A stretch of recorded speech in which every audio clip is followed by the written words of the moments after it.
Salut tout le monde, on est parti aujourd'hui pour le 1292e épisode de l'After Zap Image. On débute les amis avec le programme de cette 31e journée de Ligue 1. Vous pouvez le découvrir juste à côté de moi. On a deux affiches aujourd'hui. Reims-Rennes à 17h et le Paris Saint-Germain qui se déplacera du côté de Clermont à 21h. À noter demain un duel très important en bas de tableau entre Bordeaux et Metz. Strasbourg va recevoir l'Olympique Lyonnais, horaire particulier, ça sera à 19h.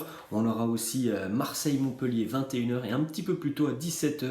Lens recevra Nice. On jette un coup d'œil les amis au premier résultat de cette 31e journée de Ligue 1. C'était une finale dans le bas de tableau. Lorient s'est largement imposé 6-2 face à l'AS Saint-Etienne. Et pourtant les Verts ont mené 2-0 dans cette rencontre grâce à Denis Bouanga et Arnaud Nordin. Et puis en l'espace de 4 minutes, juste avant la mi-temps, les Lorientais vont revenir au score, notamment grâce à Terren Moffi et Koné. Le fait, Koné, Moffi et Boigard seront les 4 buteurs lorientais en seconde mi-temps, une véritable gifle pour Pascal Duprat et l'AS Saint-Etienne. Regardez les statistiques de cette rencontre. Normalement, ce genre de rencontres, ce sont des rencontres qui sont complètement fermées parce qu'il y a un enjeu énorme. C'était un match à 6 points hier en bas de tableau, donc normalement, ce sont des rencontres où on a très peu d'occasions, très peu de buts. Et regardez quand même, 6-2. On a 8 buts hier, 31 tirs, 16 cadrés, donc plus de 50% des tirs hier étaient cadrés sur cette rencontre. Bref, c'était un match véritablement ouvert parce que aussi l'AS Saint-Etienne a complètement perdu les pédales après avoir mené 2-0. Les Verts se sont vus beaucoup trop beaux. Lorient qui marque 6 buts dans un match de Ligue 1, c'est seulement la deuxième fois de l'histoire du club breton. La première fois c'était en 2001, il y a 21 ans. Regardez aussi Yvan Neyou hier, il était de retour du côté de Saint-Etienne après de longs mois d'absence. Yvan Neyou, il entre à la 62e minute, première faute qui est synonyme de carton jaune à la 66e minute et 52 secondes. Deuxième faute, deuxième carton jaune et carton rouge, 67e et 29 secondes. Donc il est rentré et en l'espace de 5 minutes, deux cartons jaunes synonyme de carton rouge. De déclaration de Denis Bouanga qui nous dit on a été nul à chier, honte à nous, on fait honte à tout un club, c'est une honte. 6-2, il n'y a rien à dire, c'est tout simplement une honte.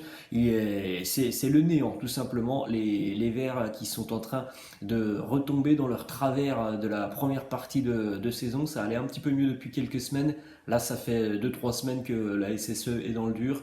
Les Verts ont aussi rencontré le PSG et l'Olympique de Marseille, mais hier, tu n'as pas le droit. Tu n'as pas le droit face à l'un de tes concurrents directs de couler de cette manière. Quelques déclats de Pascal Duprat qui nous dit on n'a pas respecté les fondamentaux, on n'a pas respecté le football ce soir. Ce naufrage est de ma responsabilité. La responsabilité du coach est de répéter sans cesse que le football se respecte et que lorsqu'on réalise une entame de match comme la nôtre, il ne faut surtout pas en rajouter sous prétexte que l'on mène 2-0 après 20 minutes de jeu.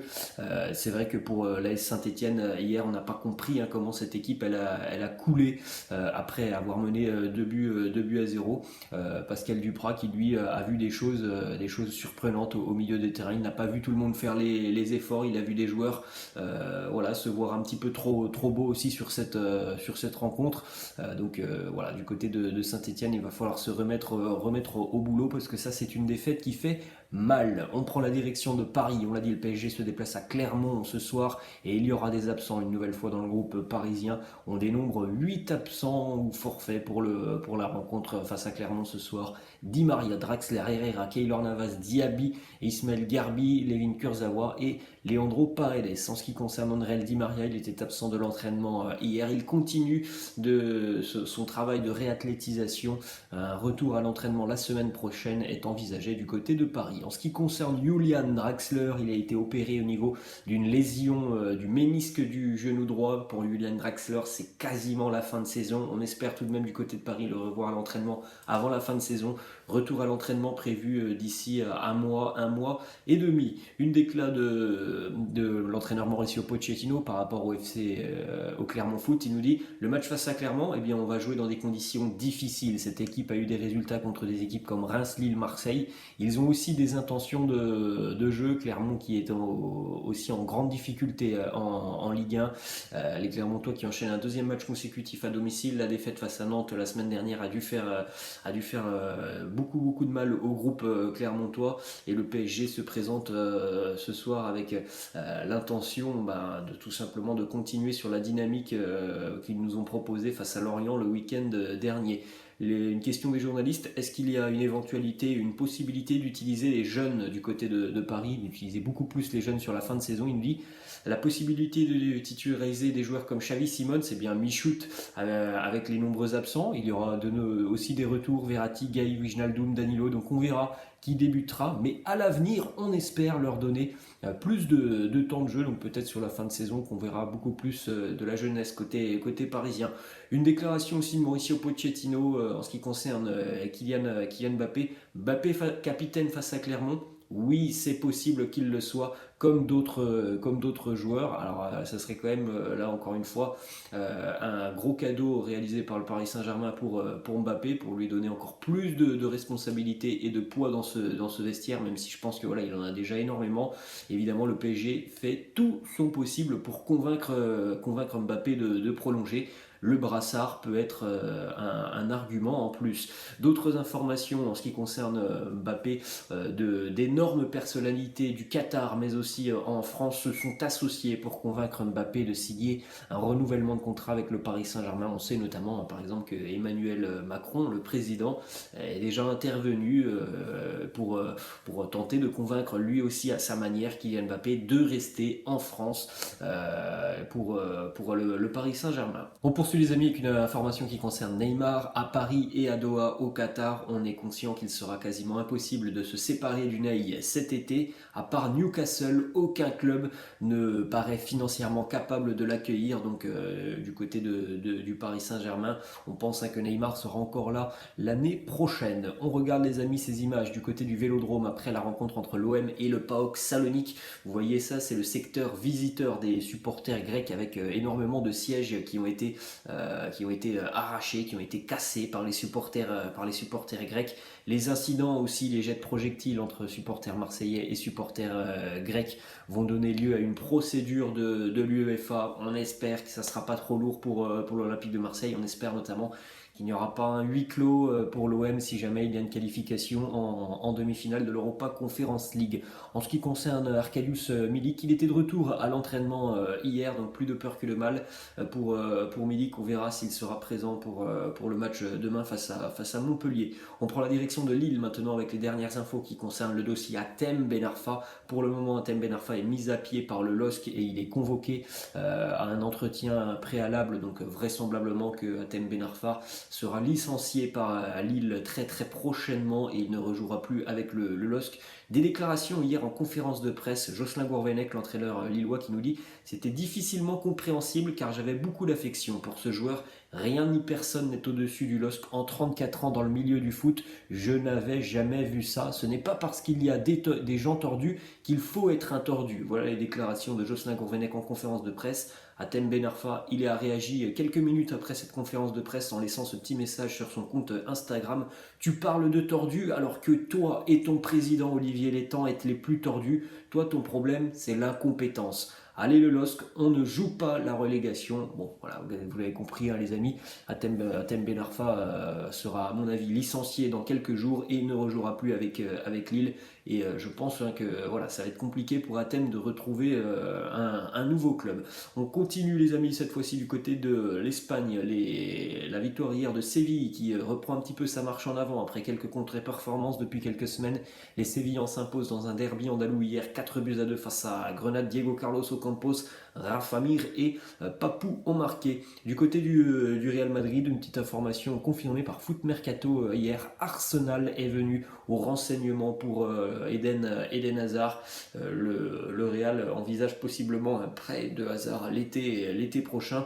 Le joueur, lui, est convaincu qu'il peut s'imposer à Madrid et qu'il veut aussi aller au bout de son contrat, c'est-à-dire jusqu'en 2024. On jette un coup d'œil, les amis, aussi aux stats comparatives entre Karim Benzema et Kylian Mbappé cette saison. 37 buts pour l'un, 28 pour l'autre, 30 du pied droit, 22 pour l'autre, 13 passes D pour Benzema, 17 pour Mbappé, 64% de tirs cadrés pour Benzema, 54 pour Mbappé. Si vous voulez d'autres statistiques, vous regardez et vous faites un petit arrêt sur image. Une réaction, celle de Sergio Agüero, lorsqu'il a appris que Benzema avait inscrit un triplé face aux Blues de Chelsea. Regardez la tête de Sergio Agüero qui nous fait des gros yeux. Il était sous le choc de voir Benzema inscrire un nouveau triplé en Ligue des Champions face aux Blues. On enchaîne du côté de Barcelone. Plusieurs déclarations de Dani Alves. Premièrement, il nous parle du choix entre Haaland et Mbappé. Il nous dit: je ne dépenserai pas beaucoup d'argent pour Haaland. Sur Mbappé, oui, mais Haaland, non. Je parierai d'abord sur Mbappé. Il semble plus complet dans tous les aspects. Si vous allez faire un investissement énorme, vous devez le faire au mieux en prenant tous les paramètres en compte pour lui. Il n'y a pas photo, il faut choisir Kylian Mbappé. Autre déclat de Dani Alves par rapport à sa prolongation de contrat avec le Barça, il nous dit prolonger pour une saison de plus, oui, c'est le plan. Il y a une Coupe du Monde à la fin d'année et je veux être au meilleur de ma forme lorsqu'il va falloir se préparer avec la sélection brésilienne. On enchaîne aussi avec une déclat sur la prolongation de contrat de Ronald Araújo. Il nous dit Araújo va devenir et est déjà un très grand leader dans le vestiaire. Lorsque les vétérans vont quitter le Barça, des joueurs de son style vont devoir continuer à grandir et Araújo a tout le panel pour devenir l'un des leaders du Barça. Direction l'Angleterre maintenant, victoire de Newcastle 1-0 hier face à Wolverhampton. Chris Wood sur penalty à la 72e, une bonne opération pour les Magpies qui prennent 10 points d'avance sur la zone de relégation. Newcastle qui nous fait une très bonne seconde partie de saison. Il y a eu quelques petits recrutements très intéressants sur le mercato hivernal, des recrutements intéressants évidemment pour aller chercher le maintien qui est l'objectif de Newcastle. Chris Wood notamment, l'attaquant néo-zélandais, et évidemment aussi Bruno Guimaraes au milieu de terrain qui a été auteur encore une fois d'une grosse prestation hier, donc ça sent bon le maintien pour les Magpies. Du côté de Manchester City, la réponse de Pep Guardiola à l'intérêt de la sélection brésilienne. Il nous dit aujourd'hui non, j'ai un contrat avec Manchester City, je suis prêt à rester ici pour toujours. On rappelle, il a un contrat avec City jusqu'en 2023. Du côté de Manchester United, on espère se séparer de 6 joueurs sur le mercato estival. Anthony Martial, Donny van de Beek, Dean Anderson, Phil Jones, Axel Tuanzebe et Eric Bailly. On prend la direction de Liverpool avec une déclaration de Mohamed Salah sur sa prolongation de contrat. Il nous dit: je pourrais faire les gros titres en parlant de mon contrat, mais l'équipe doit gagner et c'est ça le plus important. J'ai déjà dit à plusieurs reprises ce que je veux. Je ne peux pas m'y plonger plus. L'équipe doit gagner. Je me concentre sur l'équipe. Donc voilà, à travers ces déclarations, on comprend bien que c'est pas hyper facile les négociations entre Mohamed Salah et Liverpool. Il a visiblement posé des conditions. Pour le moment, Liverpool n'a pas l'air d'accepter les conditions posées par Mo Salah. Ensuite, du côté de Chelsea, Thomas Tuchel qui revient une nouvelle fois sur l'échec face au Real Madrid. Il me dit: j'ai regardé le match du Real après à la maison devant la télé et je me suis mis en colère au milieu de la nuit. Le matin, je me suis réveillé et j'ai de nouveau regardé ce match et je me suis encore plus mis en colère. J'avais besoin de beaucoup de chocolat pour compenser. La déclare aussi de Thomas Tuchel sur la prestation de N'Golo Kanté. On n'a pas l'habitude de voir N'Golo Kanté autant en difficulté. C'est d'ailleurs pour ça aussi qu'il a été très rapidement remplacé. Il nous dit il jeûne en raison de sa religion, de sa foi. Peut-être une autre raison. Ce n'est pas la première fois qu'il le fait, mais quand on ne mange pas pendant la journée, pendant plusieurs jours, cela peut avoir un impact. Peut-être que cela explique en partie pourquoi on a eu l'impression qu'il n'était pas à son meilleur niveau face au Real. On enchaîne les amis du côté de Stuttgart où le VfB Stuttgart recevait hier le Borussia Dortmund. Victoire pour le Borussia 2-0 grâce à un doublé de Julian Brandt qui est rentré au bout de 2 minutes dans cette rencontre puisqu'il a remplacé Giovanni Reina. Regardez cette image, 1 minute 50 de jeu, Giovanni Reina de nouveau blessé, visiblement une nouvelle blessure au niveau des ischio-jambiers et on le voit sortir en larmes du terrain. Ça fait mal pour le jeune américain. Déjà la 3e fois cette saison qu'il y a des blessures très très inquiétantes pour Giovanni Reina qui sort en larmes. Ça a l'air une nouvelle fois très grave. Il n'a joué qu'1 minute 50 hier.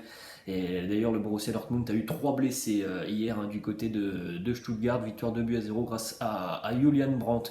On enchaîne et on termine les amis avec cette image de Wesley Sneijder qui a totalement perdu sa condition physique de footballeur. Regardez Wesley Sneijder. Voilà, hein, c'est plus du tout l'homme et le joueur que l'on a connu il y a quelques années. Il profite pleinement de sa retraite sportive. Voilà les amis, la fin de cet After Zapping. J'espère que ça vous a plu. N'hésitez pas comme d'habitude de lâcher un petit pouce bleu. N'hésitez pas non plus à vous abonner à la chaîne. Je vous laisse, je vous dis à la prochaine. Ciao.